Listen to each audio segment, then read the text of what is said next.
we know that the Senate put out the torture report, and there's been a debate in this country as to whether the CIA was justified in doing the torture, whether it actually was torture or not. Unfortunately, we showed you a poll earlier in the week saying that a majority of Americans believe that it was justified. And a plurality of them even said they didn't want to see the report. Just go ahead and do it in our name, but just don't tell us. It's amazing, right?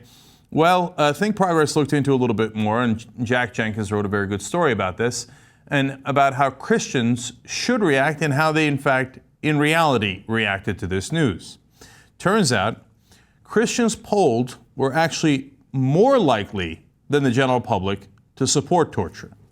Now, this is quite ironic. He's going to point out how ironic it is in a second. But first, let's go to Sarah Posner's work in terms of identifying how the numbers broke down. Just 39% of white evangelicals believe the CIA's treatment of detainees amounted to torture, with 53% of white non-evangelical Protestants and 45% of white Catholics agreeing with that statement. So a minority of white evangelicals are saying it's torture, even though there was anal rape involved, one person was killed, and the list goes on and on, right? Okay, 69% of the white evangelicals believe the CIA treatment was justified. Justified. 69% of people who are the most diehard Christians in the country, compared to just 20% who said it was not. A full 3/4 of white non-evangelical Protestants outnumber 20% of their brethren in saying that CIA treatment was justified. White Catholics believe the treatment was justified by a 66 to 23 margin. So, as you can see here, all of those different groups that are in different brackets of the Christian religion polling very high, at the very high end of the entire American spectrum. Yes, the enhanced interrogation techniques were justified, including, by the way, I mean, we gloss over it, but we kept beating them, and we punched them, we slapped them, we threw them against the wall, we hung them from the walls, we put them in coffins, did mock executions, said we were going to rape their mothers and kill their children. Those were not idle threats, at least they were not meant to be idle threats to the detainees. The detainees took them very, very seriously, especially given what had just happened to them. We did these things called rectal hydrations and feedings, which of course were not necessary. And so hence they put a hose in people's backside. And that's what we normally call rape, okay? And all of that was done, and apparently in overwhelming numbers, the Christians in this country say, go get it. Now, Jack Jenkins is going to point out the irony of this. He says, these numbers are appalling, theologically repugnant, and frankly confusing. Christianity is a tradition whose Savior, Jesus Christ, was arrested, wrongfully accused, and tortured. Things the gospel stories make clear were gross mistreatments. Christ was also crucified, a form of capital punishment that was specifically designed to torture right up until the moment of death.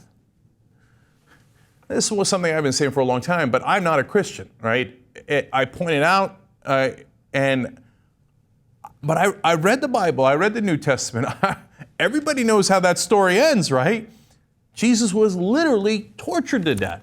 How could any Christian be in favor of torture? How could you look at the things that they did to these detainees? By the way, over 20% of them whom were innocent. I mean, if you believe in the story of Jesus Christ, they were innocent just like Jesus. It's not, oh, come on, not like Jesus, that's an insult. No, just like Jesus. They weren't prophets, they weren't the Son of God or anything, but they didn't do it. They had the wrong guy. One guy they kidnapped, turns out had the same name as another guy they were looking for. They tortured him for months. And then they're like, oh, sorry, oops, wrong guy. And then they just drop him off in a different country entirely and run away. That happened for over 20% of the detainees that they tortured. Sorry, we got the wrong guy. Christians say, that's okay. Now, mind you, it's not all Christians, and actually Christian leadership on this has been very good. Even the Southern Baptists, who sometimes, can be in favor of the death penalty, which is also not correct according to the, Bible. I don't know where they draw that line, right? But in this case, even Richard Land, who I disagree with greatly on political matters, say that this is torture, and obviously as a Christian, you should be dead set against it. But the majority of Christians in the country, unfortunately overwhelmingly so, are not in that camp.